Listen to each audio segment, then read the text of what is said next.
Ripoti ya uthuthuria wa kambuni ya kuoya mawoni ya TIFA wĩgiĩ ithurano na komishoni ya ithurano IEBC irauga Kenya gĩcunjĩ kĩa 50% matirĩ na mwĩhoko atĩ gĩthurano twerekeire kĩa 2027 nĩ gĩgakinyanĩrio na ũma na waragania, na gĩcunjĩ kĩa 20% no metĩkĩtie nĩ gĩgakinyanĩrio ũrĩa kũbatiĩ.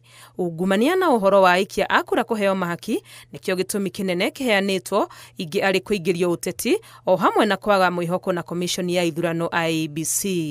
What kind of political interference do people have in mind?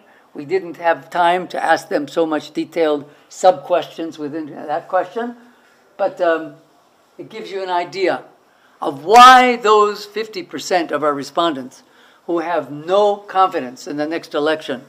Kenya gĩcunjĩ kĩa 45% marauga ũiguano wa President Ruto na Raila Odinga wahota gũteithia hanini harĩ IEBC kũruta wĩra wao na ũigĩrĩrĩki, ona gũtuĩka gĩcunjĩ kĩa 26% matirona ũiguano ũyũ ta ũgũteithia ona hanini.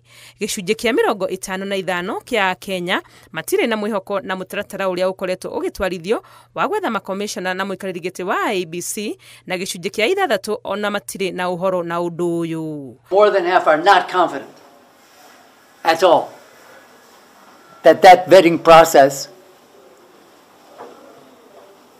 was completely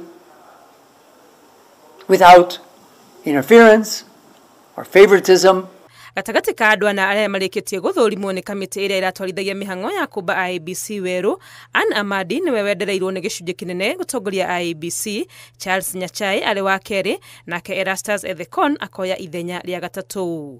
Akenya no monekete kwaga kũiganĩra na ithurano ithatũ hĩtũku, kũrĩa gĩcunjĩ kĩa 37% maugĩte no ngana kĩmwe kana igĩrĩ ikinyanĩirio na ũma na waragania. Ngĩribotera Inooro TV, rĩtwa rĩakwa nĩ Wangui wa Mwangi.